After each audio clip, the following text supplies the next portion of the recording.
All right, so Ripple just made a move that could seriously change how companies manage money. Gemini just burned $128 million worth of RLUSD, and a brand new US banking rule went live today that could impact crypto in a big way. If you're holding XRP or you're watching just to see where this market's going, you're going to be wanting to pay attention to this. So, hello everyone, welcome back. I'm Caleb, and today we're breaking down some of the biggest crypto stories from the last 24 hours, with a focus that actually matters for XRP and real world adoption, right? So, let's get into it. First, quick look at the market. Bitcoin's sitting around 68.5. Right now, it's up about, 1,800 bucks from yesterday. Ethereum's, around $2,000, also in the green. The total crypto market cap is just over about, I think it's about 2.3, $2.4 trillion.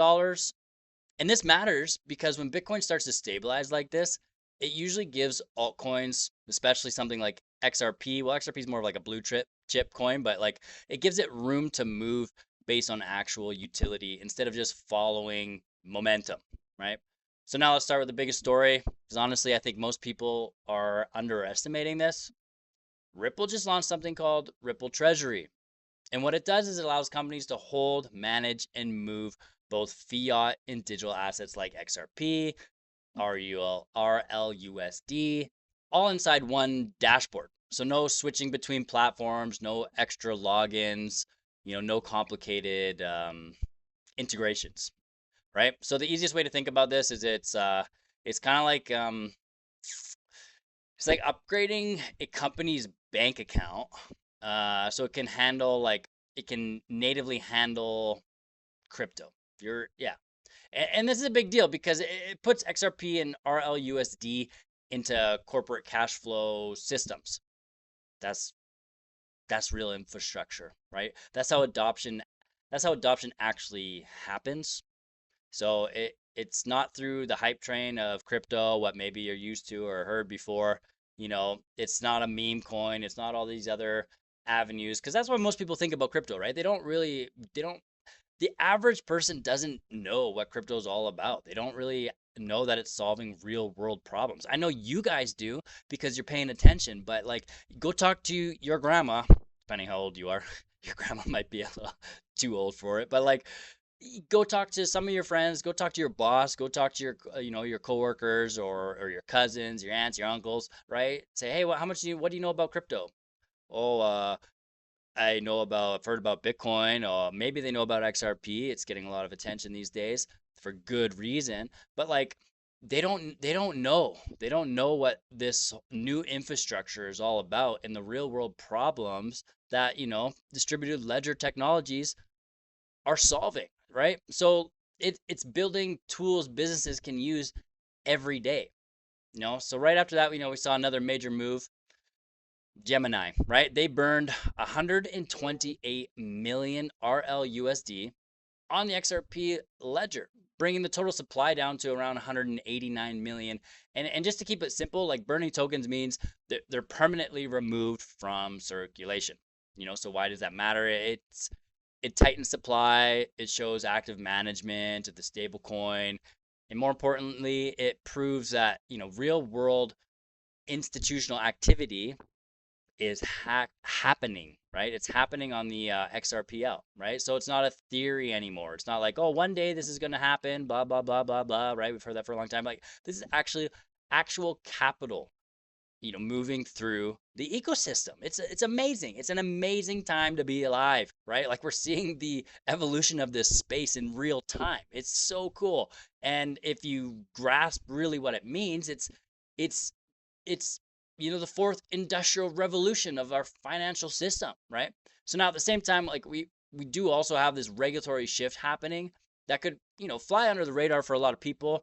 As of April 1st, a new rule from the OCC went live that opens the door for certain fintech payment companies to operate more like national banks. So in simple terms, it creates a clearer path for companies like Ripple to expand their role in the US financial system. It's not by accident, guys. They're planning something.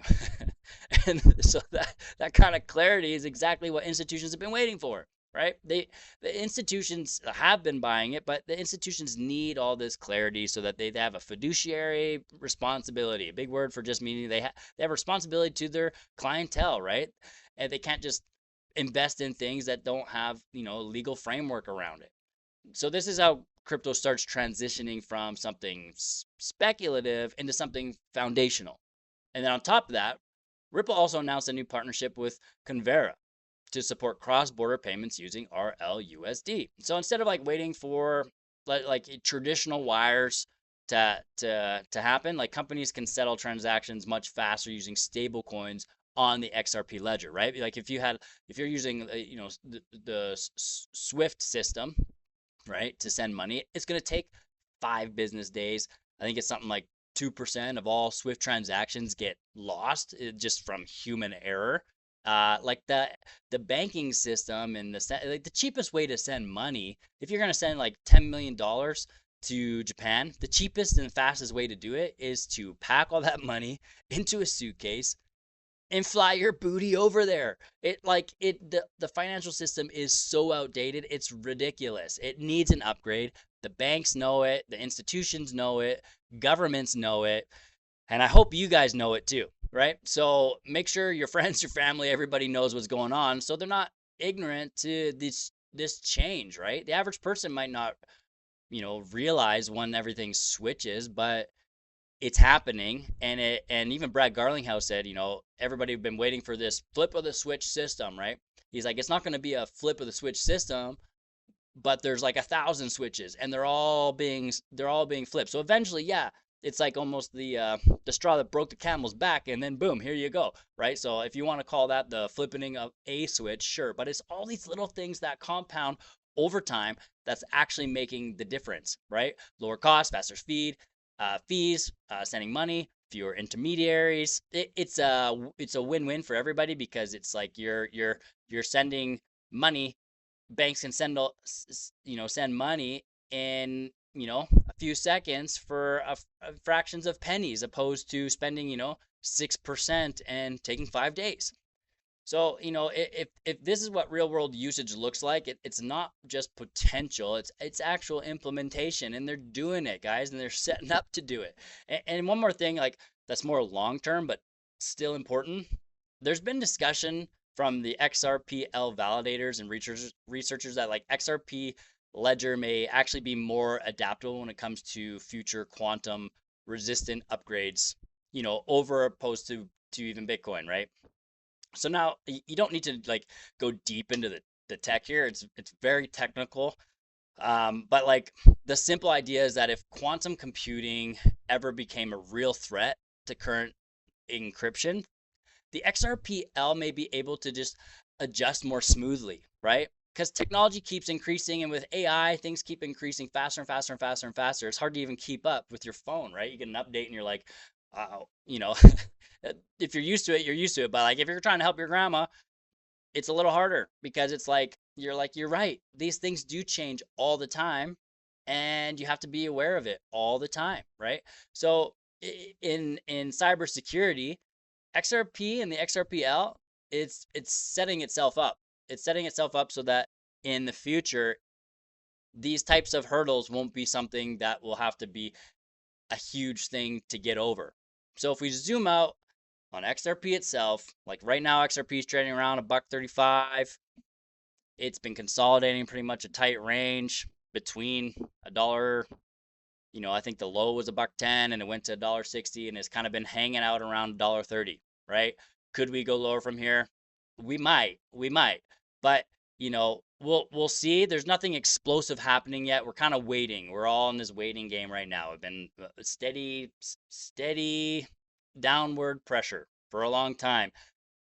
I don't know about you, but I'm ready for some green candles. That would be nice. But, the wallet counts are still growing, right? That's huge. Volume is steady. That's a big one.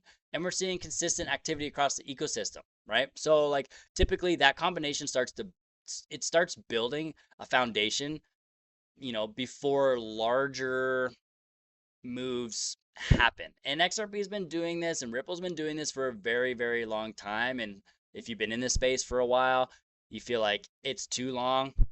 But like, guys, what's what's 2 years, 1 year, four, let's say five, what's even 10 years? It depends where you're at in life. I understand that, but like, 10 years to have life changing, generationally wealthy, ability to just provide for your family for the foreseeable future and perhaps indefinitely, right? This is the type of opportunity that's before us, right? So you got to zoom out. You got to really take away like the big picture. Ripple isn't just making announcements, they're building systems. All these different blockchain enterprises, they're moving forward, right? And hopefully we're going to get this Clarity Act to come out soon, and that's going to push everything in a big direction, right? So it all points towards one thing, and it's just crypto, XRP in particular, being positioned for real world use and not just speculation. It's not, yes, we speculate. Yes, we try to, make money in these markets, obviously, right? But I want to hear from you guys. Do you think XRP breaks out, in April? Is April going to be our month? Are we staying, or are we going to stay in this consolidation period for a little while? Are we going to drop? If you find any value in these videos, you guys, please, please, please, please throw a like, throw a subscribe in there. We'll grow this community together. I really appreciate you guys. And, as you go on about your week, I want you to stay positive, be blessed, and I'm going to catch you guys in the next one.